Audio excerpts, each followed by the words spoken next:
والسلام على رسوله الكريم أما بعد فأعوذ بالله من الشيطان الرجيم بسم الله الرحمن الرحيم وما كان لمؤمن ولا مؤمنة إذا قضى الله ورسوله أمرا أن يكون لهم الخيرة من أمرهم ومن يعص الله ورسوله فقد ضل ضلالا مبينا وإذ تقول للذي أنعم الله عليه وأنعمت عليه أمسك عليك زوجك واتق الله وتخفي في نفسك ما الله مبديه وتخشى الناس والله أحق أن تخشاه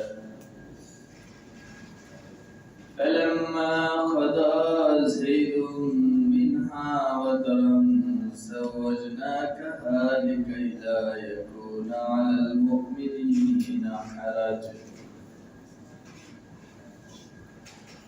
لا يكون على المؤمنين حرج في أزواج أدعيائهم إذا قضوا منهن وطرا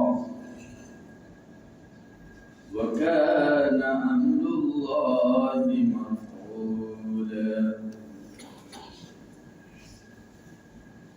وقال رسول الله صلى الله عليه وسلم بعثت متعلما ومعلما أو كما قال عن النبي صلى الله عليه وسلم إن الله وملائكته يصلون على النبي يا أيها الذين آمنوا صلوا عليه وسلموا تسليما اللهم صل على محمد وعلى آل محمد كما صليت على إبراهيم وعلى آل إبراهيم إنك حميد مجيد اللهم بارك على محمد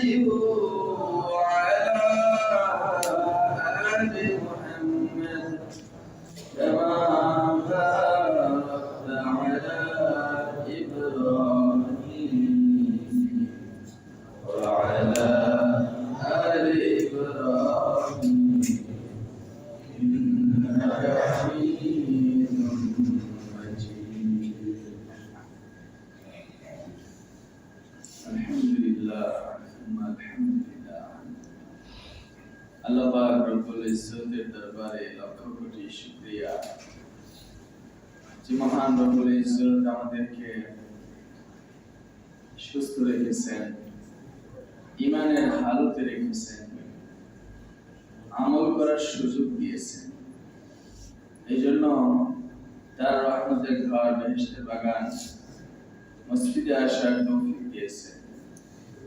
একটা বিশাল হুকুমকে সামনে রেখে তার ঘরের মধ্যে আমাদেরকে জমায়েত করেছেন এবং বিশাল হুকুম পালনের পূর্বাতে তিনি কিছু কথাবার্তা বলা ও শোনার তৌফিক দান করেছেন। ওই মহান রব্বুল আলামিনের দরবারে লক্ষ কোটি শুকর সাজুদ সকলেই করি আলহামদুলিল্লাহ।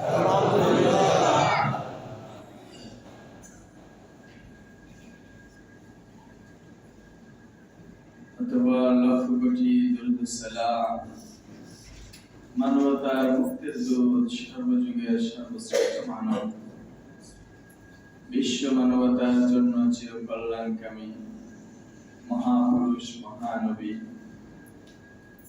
সে মহামনীষীর উপরে লক্ষ কোটি দরুদ সালাম সকলে করি সাল্লাল্লাহু আলাইহি ওয়াসাল্লাম।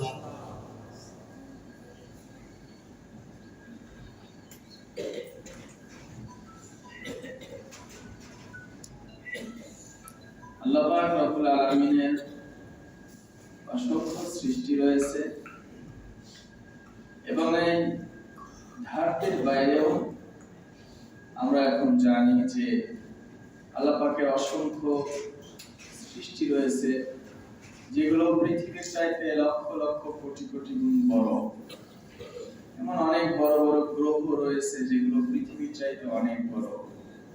উপগ্রহ রয়েছে, এগুলোতে আসলে কোনো প্রাণী বসবাস করে কিনা এটা তো আল্লাহ পাক ভালো জানেন। আমাদের কাছে এই ব্যাপারে কোনো নলেজ নেই। বাকি আল্লাহ পাক রব্বুল আলামিন আরো অনেক সৃষ্টি করে রেখেছেন, সেগুলো সম্পর্কে আমাদের ধারণা আছে। অ্যাকচুয়ালি সেগুলো কোথায় বসবাস করে, কোন হালতে বসবাস করে, সেটা আল্লাহ পাক ভালো জানেন।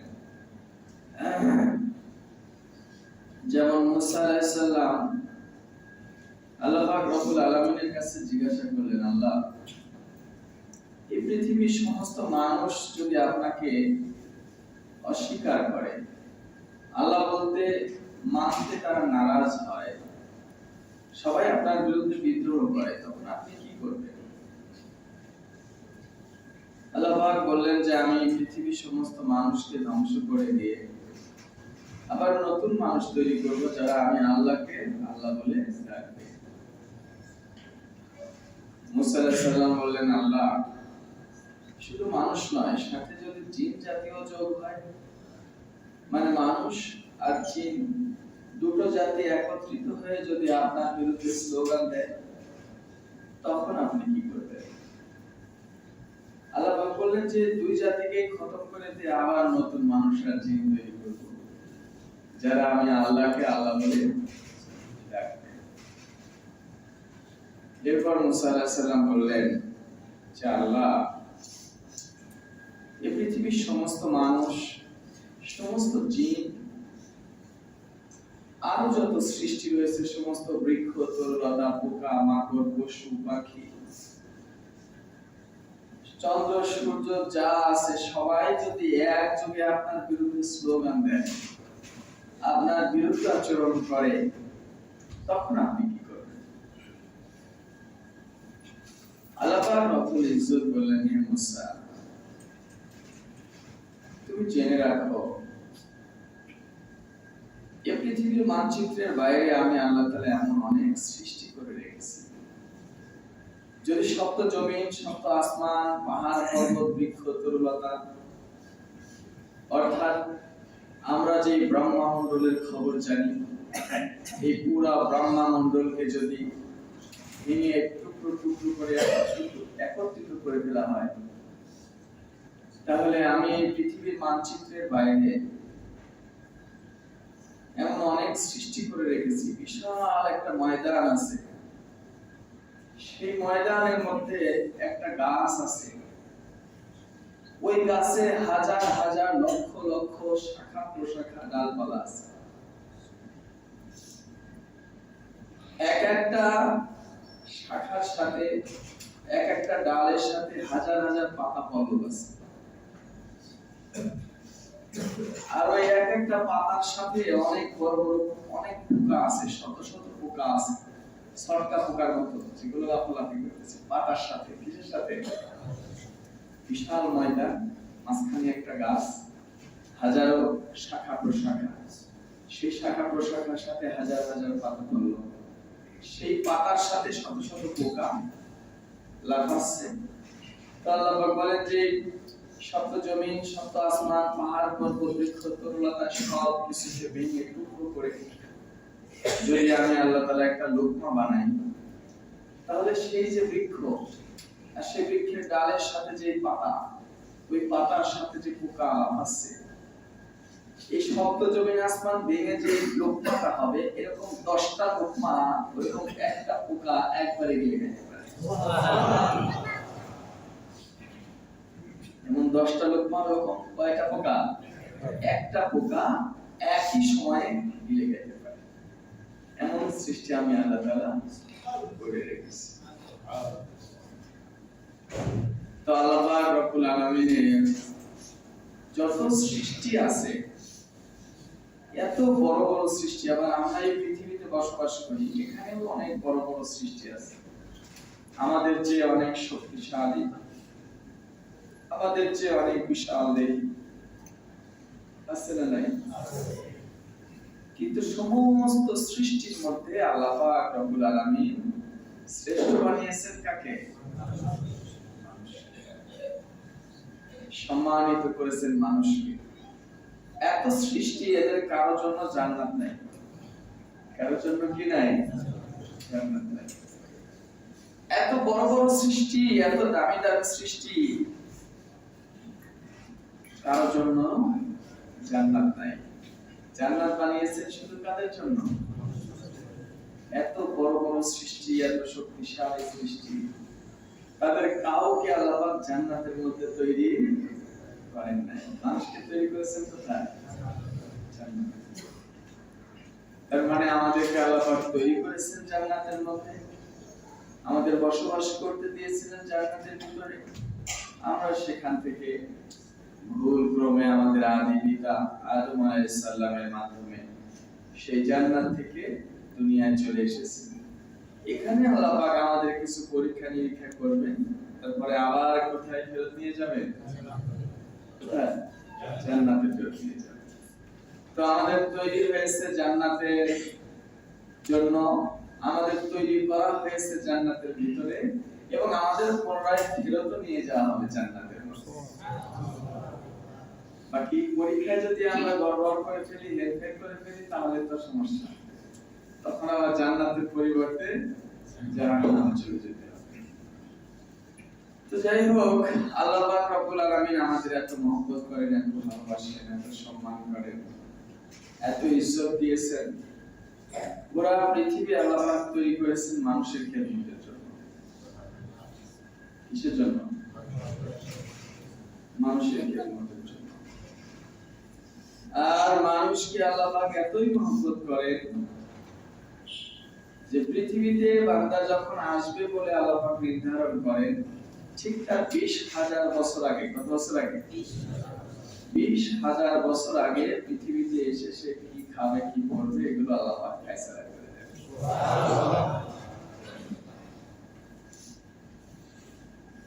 এমনি ভাবে আল্লাহ পাক রব্বুল আলামিন আমাদের সব কিছু আগে থেকে নির্ধারণ করে রেখেছেন, কিন্তু আমরা সেটা বিশ্বাস করতে পারি। একটা শিশু জন্ম নেয়, যে রাস্তা দিয়ে সে পৃথিবীতে আসবে, এটা আল্লাহ পাক অনেক আগেই তৈরি করে রেখেছে। দুনিয়াতে আসার পরে সে কি খাবে, এই খাবারটাও আল্লাহ পাক কি সে পৃথিবীতে আসার আগে প্রস্তুত করে রেখেছে, বিশেষ একটা জায়গায় জমা করে রেখেছে। এতটুকু আমরা তো নিজের চোখেই দেখি নাকি? এতটুকু দেখার পরেও আমাদের বাকিটা বিশ্বাস করতে কষ্ট হয়ে যায়। বাকিটা আমরা বিশ্বাস করতে পারি না, এটুকু বিশ্বাস করি, বাকিটা বিশ্বাস করতে আমাদের কষ্ট হয়ে যায়। অথচ বাকিটাও তো আল্লাহই তৈরি করেছে নাকি?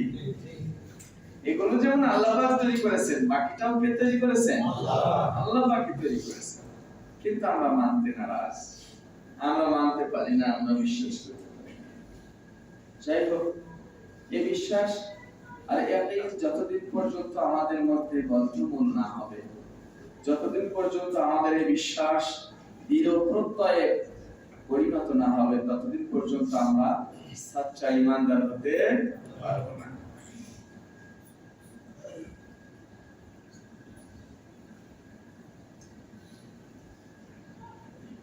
এজন্য আমাদের বিশ্বাসের মধ্যে কোনো ঘাটতি রাখা যাবে না। আমলের মধ্যে ঘাটতি থাকলেও মাপ পাওয়ার সম্ভাবনা আছে, বিশ্বাসে ঘাটতি থাকলে মাপ পাওয়ার কোনো সম্ভাবনা আছে?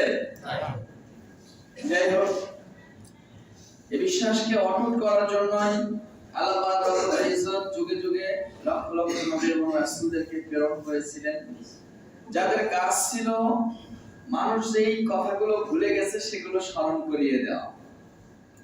মানুষ যে আখিরাতের কথা ভুলে গেছে, সে যে জান্নাত থেকে এসেছিল সেটাও ভুলে গেছে, তাকে যে আবার পুনরায় জান্নাতের রিটার্ন দিতে হবে সেটাও ভুলে গেছে। আরাফার ময়দানে রূহের আকৃতিতে তাকে জমা করে আল্লাহ পাক তার থেকে যে প্রতিশ্রুতি গ্রহণ করেছেন সেটাও ভুলে গেছে। এখানে অন্যায়, অবিচার, অত্যাচার, গুনাহ, জুলুম, নির্যাতন করলে যে জাহান্নামে যেতে হবে সেটাও ভুলে গেছে। চুরি, চামারি, ঘুষ, সুদখোর, আল্লাহ পাক রব্বুল আলামিনের নিষিদ্ধ যে কোনো কাজে লিপ্ত হলে জাহান্নামে যেতে হবে সেটাও বান্দা ভুলে গেছে। এই কথাগুলোকে পুনরায় স্মরণ করিয়ে দেওয়ার জন্যই মূলত আল্লাহ পাক নবী এবং রাসূলদেরকে পৃথিবীতে প্রেরণ করেছেন এবং কিতাব নাযিল করেছেন। এই কিতাবের মধ্যে আল্লাহ পাক আমাদেরকে বলে দিয়েছেন আমরা কোনগুলো করতে পারবো, কোনগুলো করতে পারবো না, কি খেতে পারবো, কি খেতে পারবো না, কোন ভাবে চলতে পারবো, কোন ভাবে চলতে পারবো না, কি বলতে পারবো, কি বলতে পারবো না, সব কিছু আল্লাহ পাক রব্বুল আলামিন বর্ণনা করে দিয়েছেন। আখির জামানার আখিরি পয়গম্বর বিশ্বনবী জনাবে মুহাম্মদুর রাসূলুল্লাহ সাল্লাল্লাহু আলাইহি ওয়াসাল্লাম এর মাধ্যম দিয়ে আল্লাহ পাক রব্বুল আলামিন নবুয়তের দরজাকে বন্ধ করে দিয়েছে। আর কোন নবী দুনিয়াতে আসবেন না। নবীজির পরে যারা পৃথিবীতে নবুয়ত দাবি করছে তারা কেউ নবী না মিথ্যুক? চরম মিথ্যুক। এদের কোন কথায় কোন অবস্থাতেই কান দেয়া যাবে না। কোরআনের মধ্যে স্পষ্ট আল্লাহ পাক বলে দিয়েছেন আখিরি খাতামুন নবিয়্যিন, খতম করে দিয়েছেন আল্লাহ পাক নবুয়তের দরজা। এরপরেও মানুষ কিভাবে অন্যদেরকে নবী বলে মানে, কিভাবে তারা দাবি বা করে, যে একটা দাবি করছে অন্য মুসলিম পাগলের সাথে পিছর জিন ছিল, যে লোকগুলো এখনো তাদের পিছ করতেছে, তাদেরকে নবী বলে মানতেছে আল্লাহ। এগুলোর মাথায় কি ন্যূনতম বুদ্ধিও নেই যে এত বড় মিথ্যা কথা বলে আমরা কিভাবে একজন মানুষকে নবী বানাই দিতেছি? তার কাছে কোনো ওহী নেই, কোনো কিতাব নেই, কোনো কিছু নেই, আমরা তাদেরকে নবী বলে মানতেছি। আমাদের দেশে কত মানুষ ঈমান হারা হয়ে যাচ্ছে এই গোলাম আহমদ কাদিয়ানীকে নবী বলে স্বীকার করার কারণে।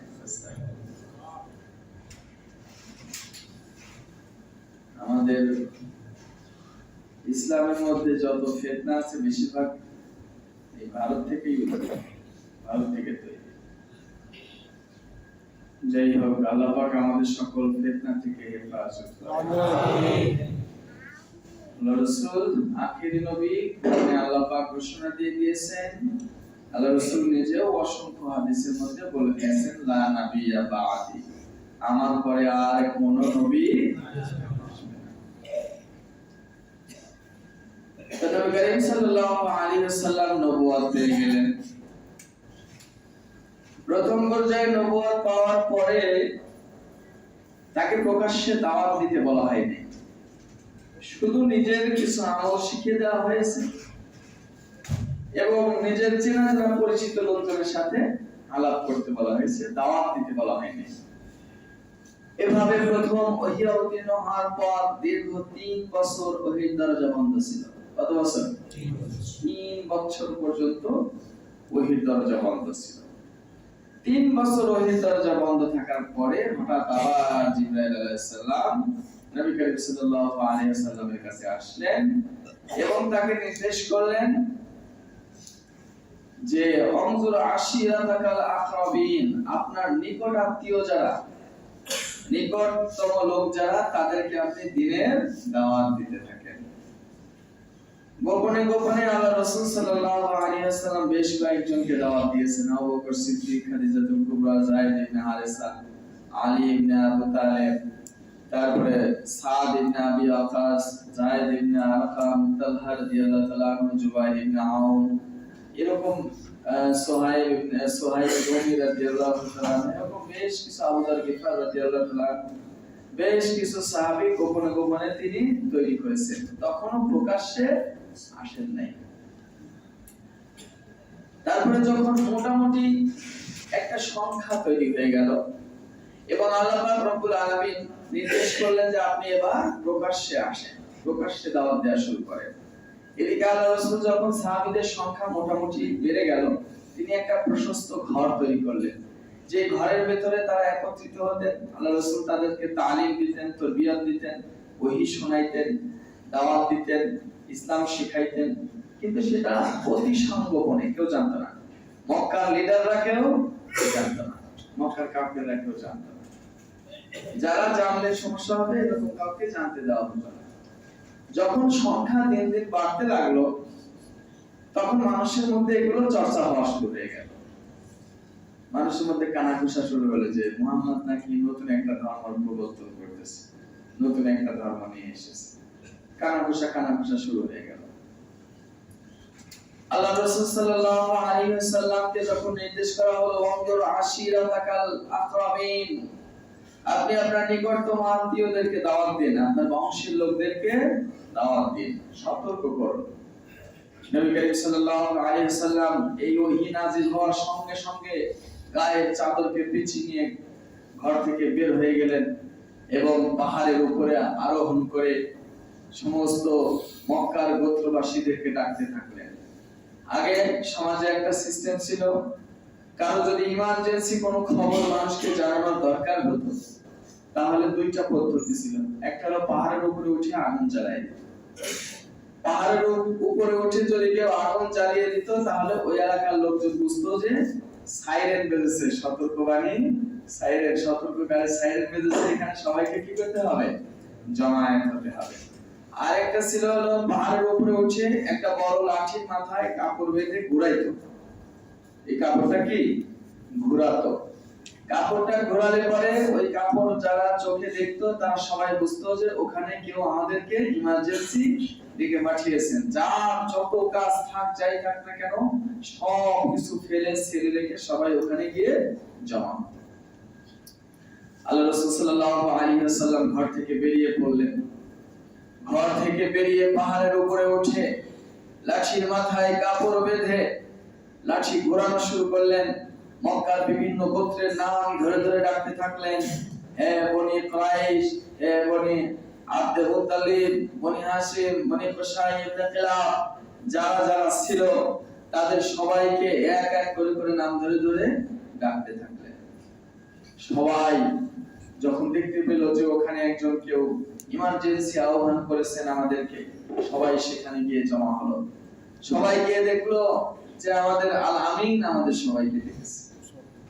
আল্লাহ রাসূল সেখানে দাঁড়িয়ে আছে। আল্লাহ রাসূল উপস্থিত জনতাকে উদ্দেশ্য করে বললেন, হে আমার জাতি, হে আমার সম্প্রদায়, আমি যদি তোমাদেরকে সংবাদ দেই যে আমি যে পাহাড়ের উপরে দাঁড়িয়ে আছি, এই পাহাড়ের পিছনে একদল শত্রু পূর্ণ প্রস্তুতি নিয়ে রেখেছে তোমাদের উপরে হামলা করার জন্য। তারা তীর, ধনুক, বর্শা, বল্লম সবকিছু প্রস্তুত করে রেখেছে তোমাদের উপরে হামলা করার জন্য। তারা তোমাদের নারীদেরকে দাসী বানাবে, তোমাদের শিশুদেরকে হত্যা করবে, তোমাদের পুরুষদেরকে হত্যা করবে এবং তোমাদের সমস্ত সম্পদকে লুণ্ঠন করে নিয়ে যাবে। আমি যদি তোমাদের এই দুঃসংবাদ দেই, তাহলে কি তোমরা বিশ্বাস করবে?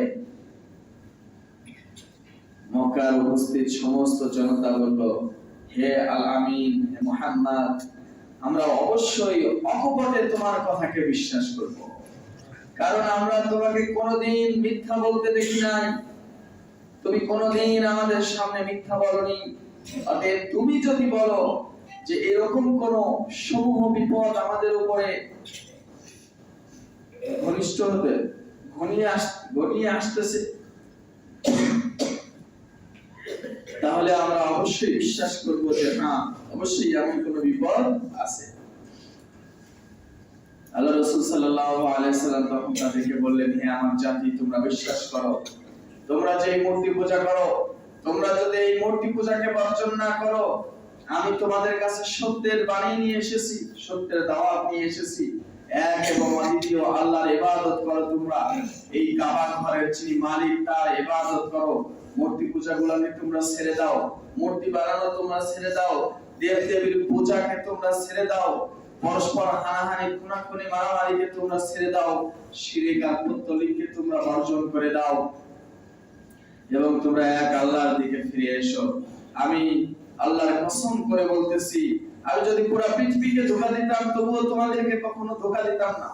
আমি যদি পুরো পৃথিবীর সামনে দাঁড়িয়ে মিথ্যা কথা বলতাম তবুও তোমাদের সামনে দাঁড়িয়ে কোনোদিন মিথ্যা কথা বলতাম না।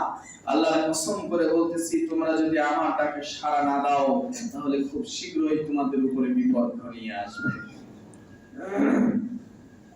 এভাবে যখন আল্লাহ রাসূল তাদেরকে দাওয়াত দিলেন, দাওয়াত দেওয়ার পরে এক একজন এক এক কথাবার্তা বলা শুরু করলো।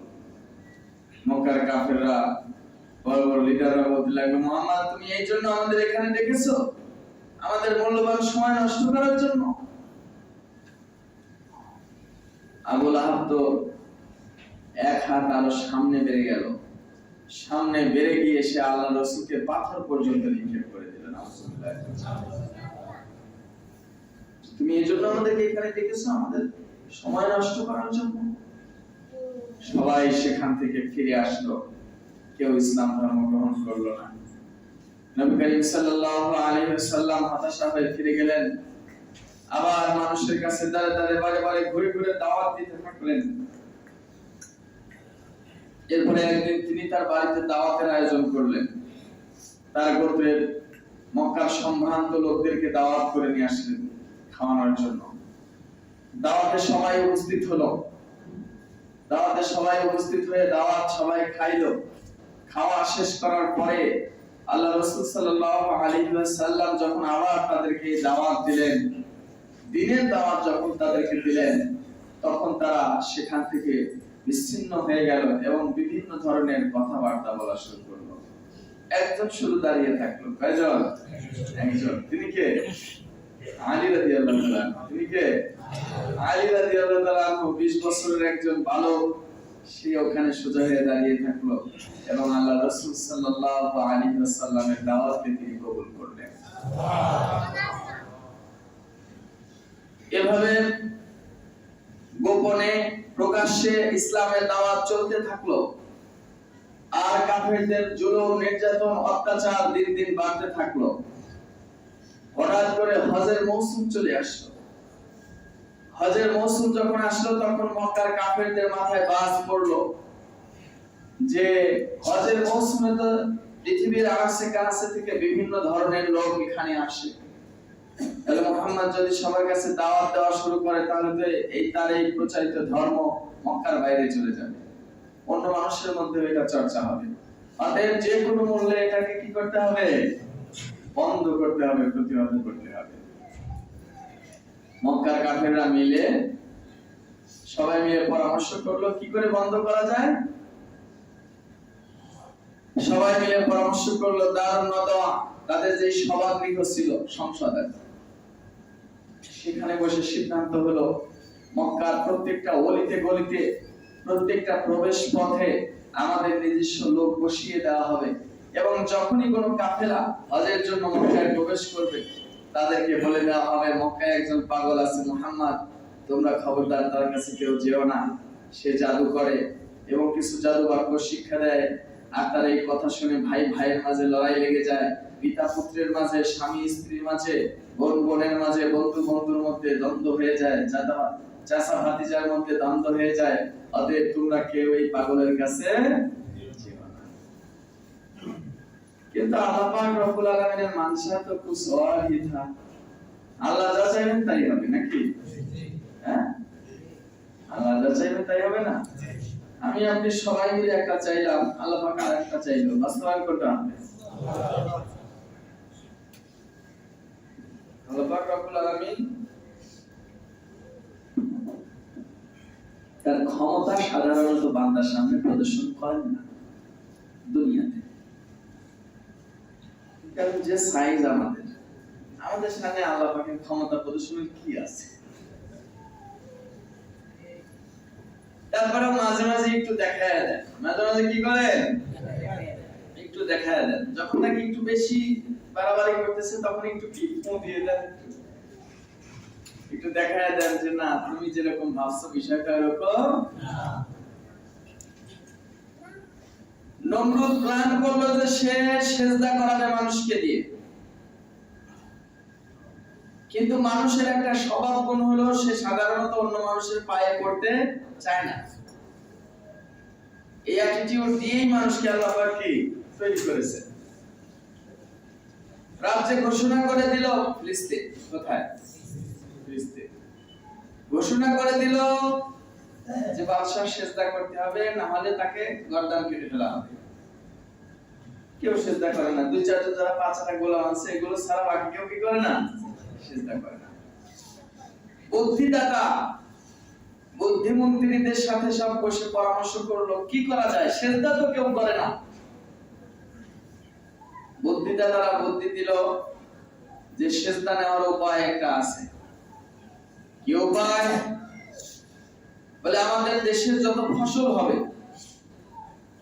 সমস্ত ফসল পেকে যাওয়ার পর ফসল কাটা হইলে পরে সমস্ত ফসল রাজ গোদামে জমা হবে, কারো বাড়িতে কোনো ফসল থাকবে না। রাজ গোদামে জমা করে রাজ্যের আনাচে কানাচে ঘোষণা করে দেওয়া হবে যে সকাল বেলায় আর বিকেল বেলায় দুই বেলা খানা বন্টন হবে। দুই বেলা খানা বন্টন হবে, সিরিয়াল ধরে খানা দিতে হবে সবাই। রান্না খানা না, শস্য বন্টন হবে। আর আপনি ওখানে সিংহাসনের উপরে পা বিছায় দিয়ে বসে থাকবেন। সাইনবোর্ডে লেখা থাকবে যাইতে এক সিজদা, আইতে এক সিজদা। যাইতে এক সিজদা, আসতে আরেক সিজদা। খানা না খেয়ে পাবলিক থাকবে কয়দিন। ইচ্ছায় অনিচ্ছায় কি করবে? আপনাকে সিজদা করবে। আর রাষ্ট্রের এত মানুষ, রাজ্যের এত মানুষ, রাজদরবারের এত মানুষ, সবাই যখন খানার জন্য আসবে সিজদা করবে, অনেক সিজদা আপনি পাবেন।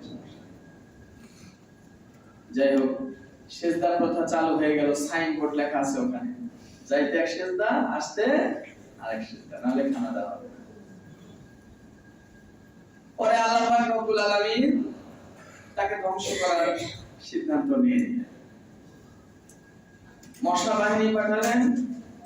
এই মশা বাহিনী নমরুদের বাহিনীর সাথে লড়াই করে সব খেয়ে ফেললো। মশা কিন্তু খালি কামড়ায় নাই, হাড্ডি ছাড়া গোশত মাংস নারী বুড়ি যা ছিল সব খেয়ে ফেলতো। এমন খাদক ছিল এই মশা। নমরুদ এটা আর খায় নাই, লেগের একটা মশা নাকের ভিতরে ঢুকে পড়ছে। এখন নাকের ভিতরে ঢুকে মাথার মধ্যে গিয়ে কামড়ায় বসে বসে। মাথার মধ্যে কামড়ায়, হাত দিয়ে থাপড় দিলে কিছু হয় না, মাথা ঝাঁকা দিলে কিছু হয় না, জুতা দিয়ে পিটা দিলে মশা চুপ করে দাঁড়ায় থাকে। কি দিয়ে? জুতা দিয়ে যদি বাড়ি দেওয়া যায়, মশা এক পাশে চুপ করে থাকে, তখন আর কামড়ায় না। তো লোক রাখছে, একজন কতক্ষণ জুতা দিয়ে পিটাইতে পারে? পিটানোর পরে ক্লান্ত হয়ে যায়। ও যখন আর পারে না তখন বলে এটাকে জবাই করে দাও, আর কাজ করতেছে না, হত্যা করে দাও। এরকম করে করে অনেক লোক হত্যা করে ফেলছে। একজন কতক্ষণ জুতা দিয়ে পিটাইতে পারে? পরে রাজ দরবারে আবার সেই পরামর্শে বসলেন কি করা যায়। সেই বুদ্ধিদাতারা কারা? সেই আগের বুদ্ধিদাতারা পরামর্শ দিল, হুজুর বুদ্ধি একটা আছে, সেটা হলো সাইনবোর্ড ওটাই থাকবে, লাইন একটা চেঞ্জ হয়ে যাবে। সাইনবোর্ড কি? ওইটাই থাকবে, লাইন একটা চেঞ্জ হয়ে যাবে। যেখানে লেখা ছিল যাইতে এক সিজদা, আসতে এক সিজদা, ওইখানে শুধু লিখে দিতে হবে যাইতে এক জুতার বাড়ি, আসতে এক জুতার বাড়ি। আল্লাহ চেয়েছেন, লিখে রাখছেন জুতার বাড়ি, আপনি সিজদা সিস্টেম করলেই হবে। তো মক্কাবাসীরা সিস্টেম করলো যে যাতে নবীজির কাছেই কেউ না যায়। ফল হলো সম্পূর্ণ উল্টা। কারণ আল ইনসানু ইয়ামিলু ইলাল মানহিয়া, মানুষের স্বভাব গুণ হলো নিষিদ্ধ বস্তুর দিকে বেশি ধাবিত হয়। নিষিদ্ধ বস্তুর দিকে কি হয়? বেশি ধাবিত হয়। যেমন আজকে আপনারা এখানে মসজিদে প্রবেশ করছেন, দরজার পাশে 1000 টাকার একটা নোট আছে, কেউ দেখছেন? কেউ দেখেননি।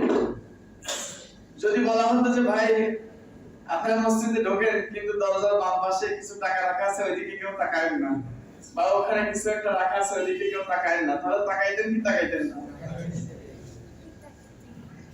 দূরে থেকে হইলেও কি করতো? তাকাইতেন।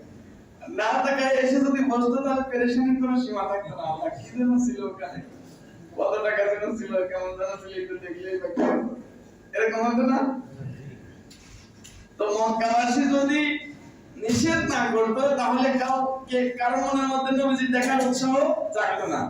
যখন এই পথে ঢুকে মানা করে দিচ্ছে যে মক্কায় মুহাম্মদ নামে একজন পাগল আছে, তার কাছে তোমরা যেও না, সবাই এসে আগে মুহাম্মদকে খুঁজতেছে, মুহাম্মদ নবীজিরা কোনো জায়গায় যাওয়ার দরকার আছে না, লোকজনই সব খুঁজে খুঁজে কি নবীজির কাছে আসছে। ফলাফল কি হলো? এই বছরে যেই পরিমাণ মানুষ মুসলমান হলো, অতীতে কোন বছরে এত পরিমাণ মানুষ মুসলমান এই বছরই প্রথম জাজিরাতুল আরবের বাইরে ইসলামের প্রচার হলো এবং ইসলামের আলো ছড়িয়ে পড়লো। নবীজির উপরে অত্যাচার করতে করতে যখন পারলো না, আবু তালেবের কাছে গিয়ে হুমকি দিল, আবু তালেব তোমার ভাতিজাকে সামলাও। আবু তালেব তাদের সাথে সুন্দর ব্যবহার করে সুন্দর কথাবার্তা বলে বিদায় করে দিলেন। নবীজিকে বললেন যে ভাতিজা তুমি তাদের দেবদেবীর নিন্দা করো। নবীজি বললেন যে এটা তো আমি বলি না, আল্লাহ পাক বলে দিয়েছেন তাই বলি, আমি আমার কাজ চালাইতে থাকি। আবু তালেব বললেন ঠিক আছে, তুমি তোমার কাজ চালিয়ে যাও। নবীজির উপর অত্যাচার করে যখন কোনো কুল কিনারা পেল না, তখন শুরু হলো সাহাবীদের উপর অত্যাচার, সঙ্গী সাথীদের উপর অত্যাচার। নবীজির উপর অত্যাচার করতে গোপনে, প্রকাশ্যে তো গায়ে হাত দিয়ে সাহস পাইত না, বড় ধরনের কোনো আঘাত করে সাহস পেত না, কারণ কুরাইশ বংশের লোক, আব্দুল মুত্তালিবের নাতি, আবু তালেবের ভাতিজা, কিছু বলতে হলে তো একটু চিন্তা ভাবনা করে বলতে হবে। এই জন্য ওই চর থাপ্পড় দিলেও বড় ধরনের কোনো আঘাত কেউ করে সাহস পেত না, অপমান টপমান করলেও বড় ধরনের কোনো আঘাত করে সাহস পেত না। শুরু হলো সঙ্গী সাথী যারা ছিল, যারা গরিব ছিল, দুর্বল ছিল, এদের উপরে অকথ্য নির্যাতন শুরু হয়ে গেল। নবী করিম সাল্লাল্লাহু আলাইহি ওয়াসাল্লাম এর উপরে আবার ওহী নাযিল হলো, তার মধ্যে আরো দেবদেবীদের সম্পর্কে আরো জঘন্য তাদের যে জঘন্যতা, তাদের যে অসারতা, সেগুলো আরো প্রকাশ করে ফুটিয়ে দেওয়া হলো। আল্লাহ রাসূলের দাওয়াত দিতে থাকলেন।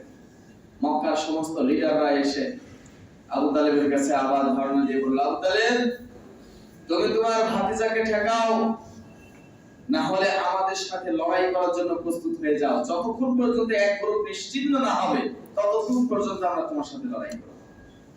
আবু তালেব চিন্তায় পড়ে গেলেন যে গোটা আরব জাতি তো দুই ভাগে বিভক্ত হয়ে যাচ্ছে এবং লড়াইয়ের পর্যায়ে চলে যাচ্ছে, কি করা যায়?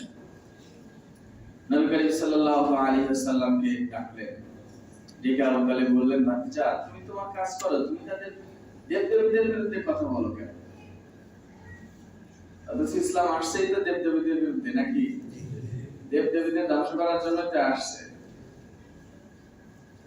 পরে আল্লাহ রাসূল সাল্লাল্লাহু আলাইহি ওয়াসাল্লাম বললেন যে হে আমার চাচা, যে ওহী নিয়ে, যে সত্য বাণী নিয়ে আমি এই পৃথিবীতে এসেছি, আমার জান যতক্ষণ পর্যন্ত আছে, যতক্ষণ আমার নিঃশ্বাস চালু আছে, আমার দেহে এক বিন্দু রক্ত অবশিষ্ট আছে, ততক্ষণ পর্যন্ত আমি এই দাওয়াতের কাজ চালিয়ে যাব। আবু তালেব বললেন, ভাতিজা তুমি তোমার কাজ চালিয়ে যাও, আমিও তোমার সঙ্গে সীসা ঢালা প্রাচীরের মতো দাঁড়িয়ে আছি। মক্কার কাফেরদের এসে বললেন, এই মক্কার বড় বড় লিডাররা, আমার ভাতিজা মুহাম্মদ সে তার কাজ করবে, আর আমি আবু তালেব তার সঙ্গে রয়েছি। জুলুম, নির্যাতন, অত্যাচারের মাত্রা যখন অধিক পরিমাণে করার পরেও কোনো কাজ হলো না, তারা তাদের সবচাইতে প্রবীণ এবং বুদ্ধিমান নেতা উতবা ইবনে রাবিয়াকে নবী করিম সাল্লাল্লাহু আলাইহি সাল্লামের কাছে পাঠালো, নবী করিম সাল্লাল্লাহু আলাইহি সাল্লামকে কনভিন্স করার জন্য। উতবা ইবনে রাবিয়া নবী করিম সাল্লাল্লাহু আলাইহি ওয়াসাল্লামের কাছে গেলেন, গিয়ে বললেন যে ভাতিজা তোমার কি হয়েছে, তুমি কি চাও বলো তো? তুমি কি মক্কার বাদশাহী চাও? আমরা তোমাকে বাদশা বানাই দেব। তুমি সবচেয়ে বড় ধনী হতে চাও? আমরা তোমাকে সবচেয়ে বড় ধনী বানাই দেব। সবচেয়ে বিলাসবহুল বাড়ি চাও? সবচেয়ে বড় বাড়ি তোমাকে দেব। সুন্দরী নারী চাও? মক্কার সবচেয়ে সুন্দরী নারীগুলো তোমাকে দিয়ে দেব। তুমি চাও নাকি? আর আল্লাহ না করুক তোমার উপরে যদি জিন ভূতের কোনো আচর থাকে, তাহলে বলো, আমরা সেটারও ট্রিটমেন্টের ব্যবস্থা করব। নাউজুবিল্লাহ। উতবা ইবনে ইবনে রবিয়ার সমস্ত কথাবার্তা শোনার পরে আল্লাহ রাসূল সাল্লাল্লাহু আলাইহি ওয়াসাল্লাম কোনো কথা বললেন না, শুধু কোরআনে কারীমের কিছু আয়াত তেলাওয়াত করে শোনালেন। উতবা ইবনে রাবিয়া ফিরত গিয়ে মক্কার কাফেরদের কাছে ওই সভাগৃহে গিয়ে বললেন, আমি তোমাদের কাছে দুইটা কথা বলতে চাই। একটা হলো, মুহাম্মদ যা আমাকে শুনিয়েছে আমি জীবনে কোনোদিন তা শুনি নাই। আল্লাহর কসম করে বলতেছি, এটা কোনো কবিতা নয়, এটা কোনো মানুষের কথা নয়, এবং এটা কোনো জাদুবিদ্যাও নয়। এটা নিশ্চিত কোনো ঐশী বাণী যা আমি জীবনে কোনোদিন শুনি নাই। দ্বিতীয় কথা হলো, উতবা ইবনে রাবিয়াকে বলছেন যে আমি যখন যাই, আল্লাহ রাসূল যখন জোহরের নামাজ পড়বেন, ওযু করতেছেন, উতবা ইবনে রাবিয়া তখন আসছে। উতবা ইবনে রাবিয়া গিয়ে রিপোর্ট করতেছে, বলে আমি যখন যাই গিয়ে দেখি মুহাম্মদ ওযু করতেছে। ওযু করার সময় সে কুলি করতেছে, তার কুলির এক ফোঁটা পানি নিচে পড়তে দিচ্ছে না, তার সঙ্গে সাথীগুলো ওই পানিগুলো হাতে নিয়ে গায়ে মুখে মাখতেছে। তার মুখ ধুইতেছে, মুখের এক ফোঁটা পানি নিচে পড়তে দেয় না। পা ধুইতেছে, পা ধোয়া পানি এক ফোঁটা নিচে দেয় না। ওখান থেকে পানি নিয়ে তারা গায়ে মুখে মাখে। যে পানি পায় নাই, সে যে পানি পাইছে তার হাতটা নিয়ে মুখের সাথে জ্বলতেছে। আল্লাহর কসম করে বলতেছে, আমি দুনিয়ার অনেক রাজা বাদশার দরবারে গেছি, এইরকম বাদশা আমি পৃথিবীতে একটাও দেখি নাই। আর যেই বাদশার সঙ্গে এইরকম সঙ্গী থাকে, যেই বাদশার পাশে এইরকম সহচর থাকে, আল্লাহর কসম করে বলতেছি পুরো পৃথিবীর কেউ তাকে দমাইতে পারবে না। অতএব আমার পরামর্শ হলো, তোমরা তার বিরোধিতা থেকে বিরত থাকো। যদি মক্কাবাসী তার উপরে বিজয় হয়, তাহলে তো তোমরা বিনা পরিশ্রমে ফল পেয়ে গেলে। আর যদি তিনি বিজিত হন, তাহলে তিনি তোমাদেরই গোত্রের লোক, তোমাদেরই নাম হবে। এই জন্য তোমরা তার বিরোধিতায় যেও না। ওখান থেকে মক্কার অন্যান্য কাফেররা মন ক্ষুণ্ণ হয়ে উঠে গেল আর বলল যে উতবার উপরেও জাদু চালাইছে। নাউজুবিল্লাহ। তো এভাবে আল্লাহ রাসূল সাল্লাল্লাহু আলাইহি ওয়াসাল্লাম গোপনে প্রকাশ্যে দাওয়াত দেওয়া শুরু করলেন। যখন তার সাহাবীদের উপরে জুলুম, নির্যাতন, অত্যাচার চলতেই থাকলো, বিলাল রাদিয়াল্লাহু তাআলা আনহুকে সারা দিন মরুভূমির বালির উপরে শোয়ায় রেখে, উত্তপ্ত বালির উপরে শোয়ায় রেখে বুকের উপরে পাথর চাপা দিয়ে রাখে, আর সারা রাত ধরে চাপা দিয়ে মারে পালাক্রমে। গরিব মানুষ, দেখার কেউ নেই, বলার কেউ নেই। ইসলাম গ্রহণ করছিস কি জন্য? এই জন্য এরকম অত্যাচার করে। সুমাইয়া রাদিয়াল্লাহু তাআলা আনহা একজন বান্দী, ইসলাম গ্রহণ করছে। মক্কার লিডাররা সেটা মানবে কেন? তুই গরিব মানুষ, তুই কেন ইসলাম গ্রহণ করলি? তুই আমাদের সাথে থাকবি। সুমাইয়া রাদিয়াল্লাহু তাআলা আনহাকে হত্যা করে দিল। আল্লাহ রাসূল অতিষ্ঠ হয়ে গভীর রাতে দোয়া করলেন, আল্লাহ, মক্কার দুই বীর আবুল হিকাম অথবা ওমর ইবনে খাত্তাবকে আপনি ইসলামের জন্য কবুল করে নেন। ওমর ইবনে খাত্তাব রাদিয়াল্লাহু তাআলা আনহু যখন ইসলামের দীক্ষায় দীক্ষিত হলেন, একজন বলছে যে ওমর রাদিয়াল্লাহু তাআলা আনহুর কাছে খবর গেল মুহাম্মদ নামে একজন নবী এসেছে, সে আমাদের দেবদেবীদের বিরুদ্ধে কথা বলে। ওমরের কাছে খবর গেল যে মুহাম্মদকে হত্যা করতে হবে। তো কেন? সে আমাদের দেবদেবীদের বিরুদ্ধে কথা বলে। ওমর রাদিয়াল্লাহু তাআলা বললেন, ঠিক আছে, আমি তার মাথা কেটে নিয়ে আসতেছি। মাথা কাটার জন্য রওনা দিয়েছে তলোয়ার হাতে, একেবারে সাদাসিধা, কোনো প্যাচগোছ নাই। এই জন্য তো এত বড় খলিফা হয়েছে, আল্লাহ এত বড় মর্যাদা দান করেছে। পথের মধ্যে একজন বলল, ওমর কই যাও? বলে মুহাম্মদের মাথা কাটতে। কেন? সে নাকি আমাদের দেবদেবীদের বিরুদ্ধে কথা বলে, আমাদের ধর্মের বিরুদ্ধে কথা বলে। কয় আগে তোমার নিজের ঘর সামলাও, তোমার বোন তো ইসলাম ধর্ম গ্রহণ করে মুসলমান হয়ে গেছে। এত বড় সাহস, আমার বোন ইসলাম ধর্ম গ্রহণ করেছে। এবার নবীজির দিক থেকে মুখ ঘুরায় চলে গেছে বোনের বাড়ি। বোনের বাড়ি থেকে গিয়ে সেখানে একজন সাহাবী স্বামী স্ত্রী দুজনকে, তার বোন আর বোনের স্বামীকে একটা আয়াত তেলাওয়াত করে, সূরাতুল কাহফের কিছু আয়াত তেলাওয়াত করে তাদেরকে শোনাইতেছিল।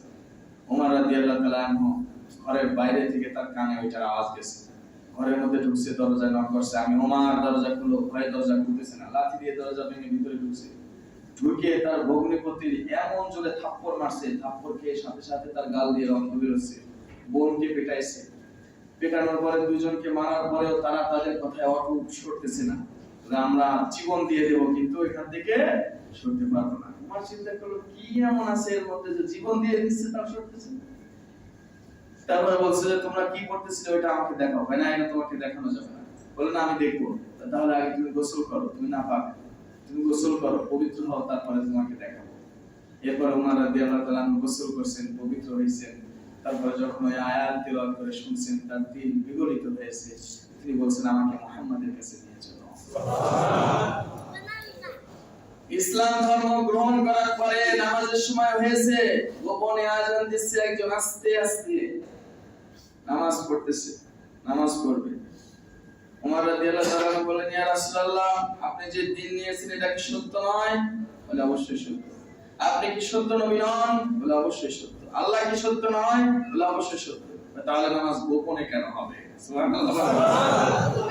নামাজ গোপনে হবে না, নামাজ প্রকাশ্যে হবে, নামাজ আল্লাহর ঘরে হবে এবং আল্লাহর ঘরে আজকে আযান হবে ইনশাআল্লাহ। 40 জন মুসলমানদের সংখ্যা কয়জন? 39 জন ছিল, ওমর দিয়ে 40 জন হলো। 40 জন ওমর রাদিয়াল্লাহু তাআলা বলেন আজকে আযান হবে মক্কায়, জামাত হবে হেরেম শরীফের ভিতরে ইনশাআল্লাহ।